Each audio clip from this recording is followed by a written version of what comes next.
So we're dealing with a lot right now. I like to state the obvious sometimes. I'm not entirely certain why, but I'm sure you all know exactly what I'm talking about. We're suddenly shouldering not only our usual day-to-day responsibilities, but brand new ones. Working from home, if you're doing that. Trying to keep your children educated and calm because they are now home constantly. Social responsibility of keeping yourself at home and apart from people who you had hoped to at least see once a week or every once in a while. Now you're just seeing your family's faces over and over again. And that can be a lot. So I've been sitting here thinking about what to do, as we all have been, and I have found that I want people to be calm. I want to help people feel calmer in times of crisis. And I know that in times of crisis, everyone has a different role, and this seems to be mine. So I want to be able to help those of you out there who may be a little frazzled or scared or unsure exactly of where to go next. And that is going to entail me telling you a few things that have been helping me through the self-isolation in hopes that maybe it will help you too. I'm Ariana Bradford, and this is the Not Your Average Mom podcast.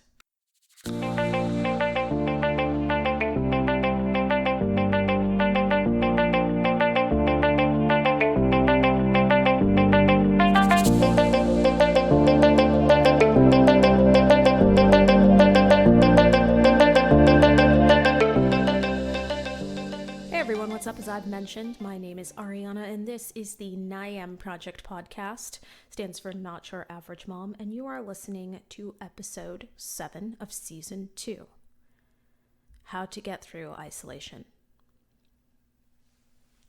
So I am not going to pretend in any shape, way, or form that I am an expert at this kind of thing, and I think most of you, if you've been listening to me from the beginning, are well aware that I am not.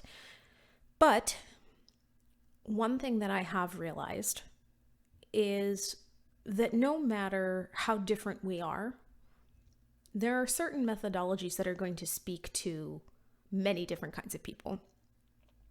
And I have been okay. I've been holding it together. I'm not going to say that I've been doing great because nobody's doing great, and I don't think that there's anything wrong with that, but I have been feeling pretty even. And I'm not saying that to be an asshole. I'm not saying that to make people feel bad who have not been doing well. I am saying that because I realized that there might be something to the methods that I am using to stay okay. And recently I wrote an article about it.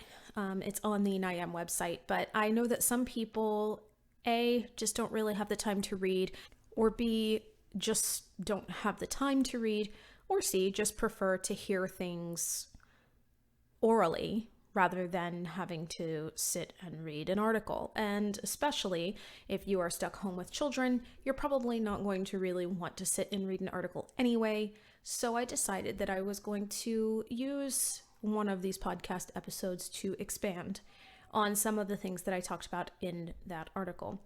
Also, just a heads up, like many of you, my children are both at home 24 hours a day, 7 days a week, and while I usually get some sort of quiet time to record, that's not really in the cards quite as much anymore. So if you happen to hear anything that sounds like two chimps going for a banana at the exact same time, that would happen to be my children. Please ignore.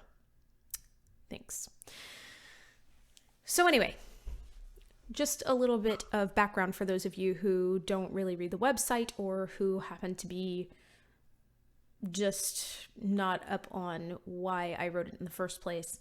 I did write an article this past weekend called "These 5 Things Are Helping Me Through Self-Isolation. Maybe They'll Help You Too." The point of that article was to give people a little bit of insight into what was helping me. Do I believe it is going to help absolutely everyone? No. Do I think that everyone is interested in hearing how one person is holding it together? No. But I do know that some people need some sort of update or some sort of guidance sometimes into how to keep themselves centered. And these are all things that I have learned through experience, things that I have learned through counseling, and some of it is just almost intrinsic from dealing with anxiety for as long as I have. So in a time like this, it's great to be able to help as much as I can. And if this does help you, that's fantastic. If it doesn't, sorry. That's really all I can say. And I hope that you do find something that helps you somewhere. But with all of that said, let's get into what has been helping me recently. So the very first thing that I will say has been helping out quite a bit during self-isolation is schedules. And anybody who has been listening to me on Instagram or in general has probably heard once or twice me mention the importance of schedules, and they probably have been making a jerking off motion while they've been listening to me and being like, okay, Ariana, whatever, schedules, blah, blah, blah. We are in the Thunderdome. I don't give a shit. I understand. I get it. But you have to put some faith in the possibility of schedules.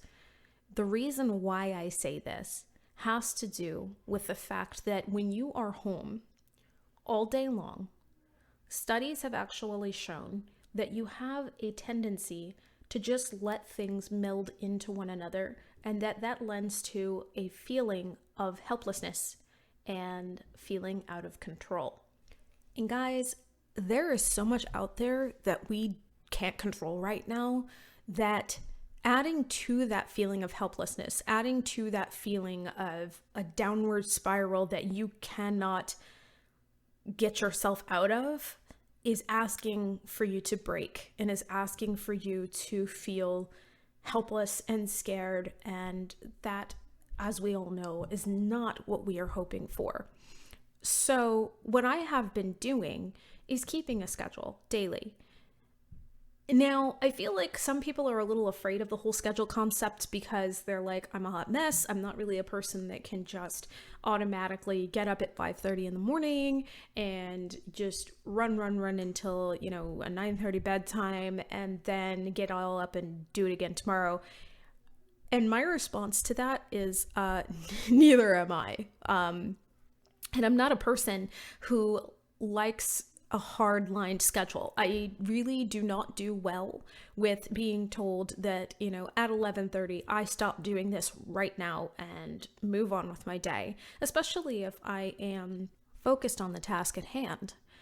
And then when you add into it that shit happens, especially when you're a parent, you get tired, or you need a mental health day, or your kid needs a mental health day, or, heaven forbid, you get sick. You don't want to have this overall feeling of guilt hanging over your head because you didn't stick to this hard-boiled schedule. So really all I suggest is that you keep times, and your schedule can change from day to day, but you just make sure that you are paying attention to time and date.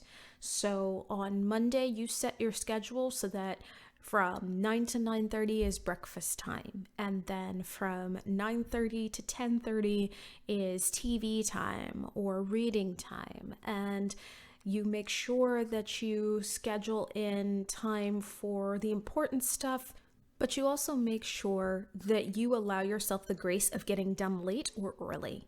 So sometimes if you wind up being done early, you turn that time into decompression time, debriefing time. You turn that time into time to sit down or get something done within 5 minutes, or just to sit and stare at a wall. Your schedule does not have to be this thing made of multiple colors and flags. It can very easily just be something that takes up a couple of minutes to make on a Sunday night. The whole point is that it helps you keep track of hours, of minutes, of days, of dates, so that you're not losing track of where you are. And doing that is going to help you feel like you are a lot more in control. And in a way, you are. Because see, here's the thing. Yes, we are in a situation where we cannot control our neighbors. If they are not listening to things like they should be, we can't control that. We can't control the way that things are progressing worldwide. We can only really control whether or not that curve gets flattened a little. But there are things that we can control. And by making sure that you've got a schedule going to help you out, you are acknowledging the things that you can control. You can control your time. You can control where your energy goes. And this helps to focus both of those things in your mind. So that's the first thing. I've been keeping a pretty good schedule daily, and it's actually been fairly consistent. Now, this kind of takes me into the second thing. I have a child with ADHD, and he very much needs structure. So my schedule is still pretty structured. I am still very faithful to the way that I have laid it out. And because of that, we are also homeschooling. Now, that means something very different for me. Because my children are only 5 and 4. And so I am not having to help them with trigonometry or calculus. I am not having to help them with scientific equations, which is great, by the way, because I almost failed science in high school. And so I feel like that would actually be more the blind leading the blind, but that's another situation altogether. Either way, I have it a little bit easier because the things that I am teaching my children are very easily taught through apps and worksheets and just simple everyday occurrences. I am also going to be upfront and say that I'm lucky in that I am related to a teacher. And so she is able to give me some insight into resources that I could probably only get because I know her. That being said, I actually have found that homeschooling works for me, but I 100% understand why it doesn't work for others. And I am here to say that if you can homeschool, if it doesn't freak you out, if it's something that you are excited to do, do it. But if it is something that is just a struggle for you that you really can't do, then I don't think that you should. At least not in the way that a lot of people think. So just to remind some people, I don't know how many of you out there have listened to my anniversary episode where my husband and I talked about this, but I was homeschooled from the 8th grade until the 12th grade. And a lot of people tend to assume that homeschooling involved me sitting at home by myself with my mother and a chalkboard and her teaching me things, and that was my homeschool career. And that's actually not how it was for me. I personally am a very independent learner. And so my mother used to just make a lesson plan for the year, give me that lesson plan and say, come to me if you have any issues, get this done. And that was the homeschooling model that worked for me. But there are many kinds that work, and it's a matter of finding what kind of learner your child is and letting it work for them. And you're probably like, okay, I don't understand the point, Ariana. What are you trying to say? Do I homeschool or not? And I guess what I'm saying is, yes, with a but. If you are going to homeschool, just keep in mind that you may not necessarily have to be there for every single little thing that your kid does. If you have little ones like me and you're into screen time like me, you can very easily find many, many apps, some of them free, that will teach your children while they watch a show or play a game and while they're enjoying themselves. If you're not like me and you have older children, your older children are probably just as frazzled and scared as you are. And so because of that, it's very important to take into account how you guys are feeling. You're not going to learn if you're both freaking out over whether or not you have finished. the work that you've been given or whether or not you've done it correctly. That's not going to put you in a very good place. So my suggestion is be kind with your timing if you're going to homeschool an older child and you just don't understand their homework. My suggestions personally would be that if you can, go ahead and try to get in touch with a teacher to see if they have any suggestions or resources that will help explain things. If your child has a friend who knows the information well, maybe set up a virtual meeting for the two of them. If you can, even maybe just set it off to the side and make it a big project you do when you've finished everything else. And if it really stresses you out, if it's really too much, then my suggestion is that you break it into the smallest bite-sized pieces you can and try not to work on that particular thing every day. And kind of going back to the scheduling thing, if you start to realize that working on schoolwork together is just not working out, this can mean one of two things. It can mean that either, one, the kid that you're teaching maybe just doesn't need to be taught quite as much. Maybe they're more of an independent learner than you think. And maybe it's possible that if you leave them to it, they will figure things out on their own. Or option two, it could be that you guys are working on it too much. And in that case, you have every right within your power to say, okay, we're going to work on math on Tuesdays and Thursdays, and that's it. We're going to work on math Monday, Wednesday, Friday. We're going to work on math maybe for like an hour on a Tuesday, and then we're going to try to work our way up. But do not try to push yourself to be something you're not. If you're not a math teacher, if you don't love math, don't try to force yourself to work on math just to make your children happy or to make this internal critic that doesn't know anything about the situation really happy. And that's also going to bring me to the last part of this. If you do not want to homeschool, if you can't homeschool, you're going to have to realize that that is okay. Not everyone can. And if that's not what works for you, if that's not something that speaks to you or to your family, or if it's just not something that you feel is within your wheelhouse right now, the best thing that you can do is not do that. Trying to teach when you're angry, ask any teacher you know, and they will tell you that if your mind is not really on what you're doing, you're not going to do as great a job. And they can probably give you student cases and teacher cases where this is true. So if you just know that you can't homeschool, if it's not something you're interested in, don't do it. Try to teach your children little life lessons here and there, show them things that you feel like showing them, but let them go ahead and try to do what they can while they're out of school. I don't think that anybody in their right mind would hold you accountable for not being able to get a science project that you haven't been responsible for thinking about for like 20 some odd years done, while you were also trying to work and balance your own emotions and try to keep everybody inside a house for an indeterminate amount of time. So that is the second thing when we're talking about homeschooling. And, the other thing. If somebody does choose to homeschool, and if they are holding this homeschooling thing a lot more formally than you would, give them a break.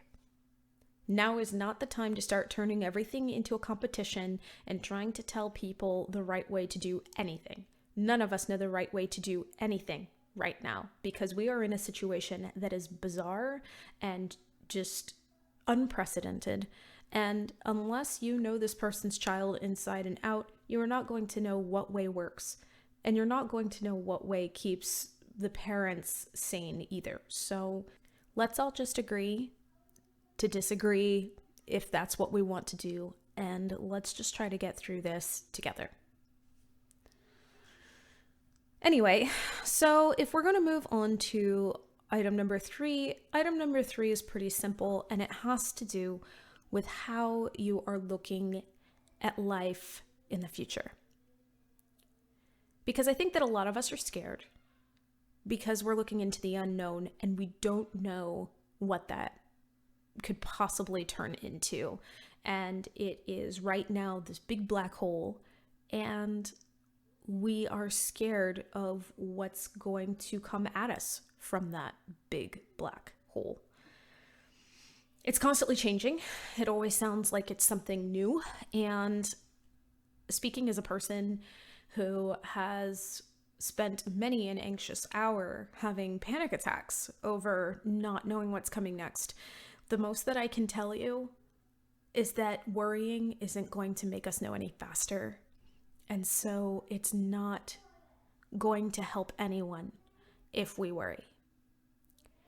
So the most that we can do in those moments where we're not overtaken by worry, but we are concerned, is to remind ourselves of one simple truth: that it will not always be this way. This is going to be over eventually. All things, all bad things end eventually.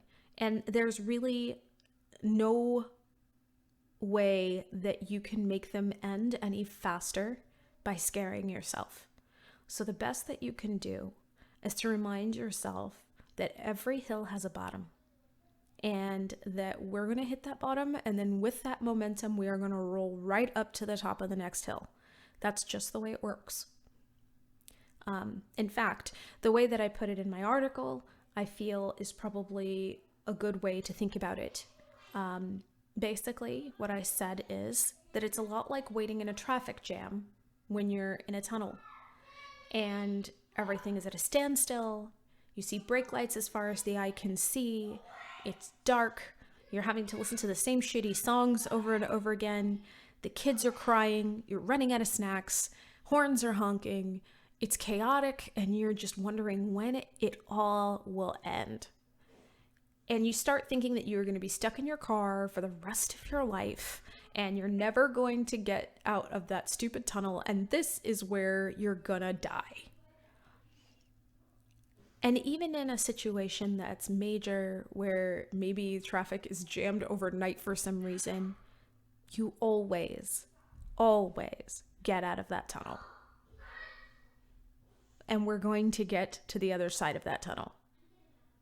So all you have to remember is that this will end. No ifs, ands, or buts, no asterisks, no, well, yes, but it's going to end with. We worry about that when we get closer to it. For right now, the best thing that you can do is remind yourself it will end. And you're going to adapt to it before that, in fact, because we are a very adaptable species. And what we tend to do is we struggle a little bit in the beginning, and then eventually we desensitize, and then it becomes a new way of life. And I can understand that I can hear some of you out there saying, well, this shouldn't be a way of life. This is a terrible way to live. And I understand that, and I agree with you. But at the same time, what can we do? Seriously, there's not really much that we can do right now because we are trying to stay healthy and safe, and this is the best way to do it. So the most that we can do right now is focus on the fact that we will adapt and things will eventually get better. Speaking of adaptability and adapting, that's where item number 4 comes in, and that is allowing yourself to break. Because like I said, when you adapt to something, when you are trying to get used to something, you struggle. That's just what happens. We all have this time of adjustment, this period of adjustment, and it happens anytime that we're doing something new. And it can be something as simple as trying a new cereal all the way up to, self-isolating during a pandemic. We're basically going to be adapting to things our entire lives, and part of that adaptation involves discomfort. And when it's little things, like the cereal scenario I brought up earlier, it's really easy, right? You might have this moment of trepidation, and then you open your mouth, you put the cereal in, you chew, you decide that you like it, and then you eat a whole bowl. But when you're doing something that is even more outside of your understanding, your current beliefs, and your current list of knowledge, and let's not even say it's a pandemic, let's say that it's something like speaking in front of a giant crowd, or even singing in front of a giant crowd, you are going to feel so much more. You're going to feel, in that situation, it might be something you're excited to do. So you feel excitement and you feel a sense of belonging, a sense of accomplishment. But then you're also going to feel fear and anxiety, and maybe you feel nauseous or gassy, or maybe you even have moments where you're thinking, God, I can't do this. And you think of canceling and running away. All of those things are valid feelings to have, and that's just when you're doing something that is not necessarily dangerous, it's just different. So now ramp that up to this situation that we're in now. It is completely and utterly just bizarre for most of us. It's not normal. Some people might say that, they've been doing this since before it was cool, and that's fine, but a lot of us have not been. And it is a struggle, and it is scary, and it's new, and most of us are not excited for this. And so now you have all of these different emotions, right? You have fear, you have uncertainty, you have anxiety, you have overwhelm. And sometimes you're even going to have those positive feelings peppered in it. My hope is that you have a great family life. So maybe, you're a little happy that your family is safe and secure.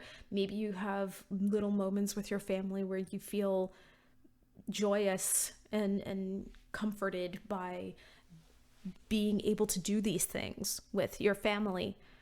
And maybe you don't feel any of that. Maybe you just feel depressed and you feel, crushed, and the best that you feel is even. And that's okay too. But my point being that even if you are handling this well, and as I've already mentioned, I think that I'm actually doing pretty well, you are still going to have days where you are going to hit a low point. You are still going to have days where you are going to struggle with feelings of irritability, depression, fear, anxiety, and there really isn't anything that you should be doing about that. You should let it occur. And I know that a lot of people hearing that are thinking, like, what? You're supposed to be afraid of being afraid. You're supposed to be willing to fight back your angry demons so that you can keep your children safe and happy. And absolutely fucking not. Not at all. This is something that is affecting you just as much as it's affecting your children, and depending on the age of your children, it might be affecting you more, especially mentally and emotionally. And so when that's happening, you absolutely need to allow yourself to feel. Allow yourself to feel those positive feelings, to feel gratitude, to feel joy if you have it, but also allow yourself to feel angry and irritable and scared. Allow yourself to feel fear and stress, because that's the only way that you are going to work through it enough to make room for other emotions. As a matter of fact, probably one of my favorite sayings that came from my therapy sessions was, that which we resist persists. And it's incredibly true, especially when you're talking about the brain.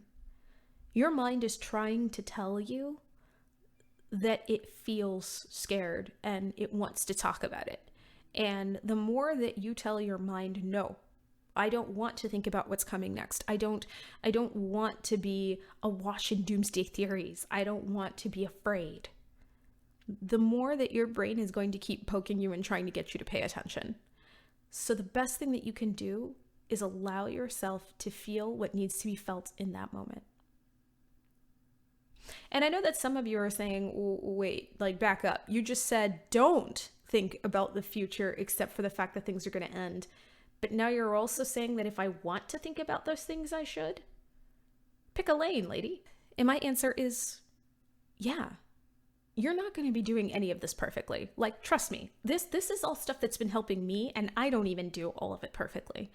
I am not saying that just sitting there and thinking this is all going to be over soon is going to suddenly fix all of your problems and you're never going to think about your job or the economy or your family or anything else out there again. You are, of course, going to be thinking about those things. All I'm saying is that it's okay to allow yourself to be afraid for a little bit every once in a while. If you're finding yourself afraid all the time, every day, and you're not getting much of a break from that kind of stress, then yes, it is time to probably start trying to think of ways to remind yourself that it cannot always be this way and that you will figure this out. But if you're not, if you're finding that you're able to basically hold it together and you just have moments where you have different highs and lows and you feel many different things throughout a day, it's okay to allow yourself to feel those things as they're happening instead of trying to shut them off. And I'm going to be honest, I have had some moments where I have gotten very sad and I have thought about how much I miss visiting my in-laws or my parents or, how much I miss my friends. And I'm not saying that I never think about those things. I've just also learned that after allowing myself to think about those things and after allowing my angry brain to swing at the air for a while, after it gets tired of thinking about it, it's time to move on to other things. But what you're doing right now is you are working through many different emotions using one of the most mysterious and interesting and complex supercomputers in the world. That would be your brain. And it has so much to process. And some of the things that need to be processed are those emotions. So you have to let them be processed, all of them. And once you let yourself do that, you'll be surprised about how easily you're able to bounce back and add something else to the mix. So that brings me to the last item, the final item, item 5. And that is kind of what this whole thing has been about. Be kind to yourself. Like, I mean really kind to yourself. I don't just mean be kind to yourself in scheduling and homeschooling. I mean be kind to yourself in a way that you would be kind to a friend who is going through a bad breakup after an even worse relationship. If you had a friend who was crashing at your house after leaving somebody who was bad for them and life was just raining shit down on them, you would wrap them in a blanket, you would give them ice cream, you would try to make them laugh as much as possible, you would try to help them get rest as much as possible. You would not hold them to any ridiculous standards whatsoever. You would allow that person to slowly get to a point where they are able to function and process the world around them. And that is exactly what you need to do for yourself. Even if that means that you are sitting on the couch binging TV for 4 days before you're like, okay, I've got to get up and do something small, and you just do laundry that day, and then the next day you do laundry and you vacuum your house, or the next day you go right back to watching TV and decide you're not ready yet. Any of that is fine. You have to follow your own lead this time, and you have to give yourself grace, even if you wind up someplace you weren't ready to be. Or maybe you wind up someplace that you didn't quite want to be. That's okay. and you have to be willing to allow yourself to say that that's okay. So doing those things, those 5 things, have given me a lot of clarity. They've helped me feel less and less like I have to be some sort of superhero, because I'm not, because none of us are. And they've helped me to see that we are going to get through this. We would not be alive today if it wasn't for the fact that we have gotten through every hard thing that has been thrown at us so far. And this is just another thing we'll get through. And coming to that conclusion has made it easier for me to allow myself to make mistakes, to allow myself to roll with punches, and to allow myself to feel scared sometimes, but to also feel kind of happy to have my family nearby, or to be able to eat or have a roof over my head, to exercise gratitude. But it all starts with taking good care of your own mental health and understanding that right now, this is all about survival. Simple survival. So I hope this helped. And if it didn't, again, sorry for wasting like 40 minutes of your time. But if it did, please know that I am hoping for it to continue to keep working for you till this is over.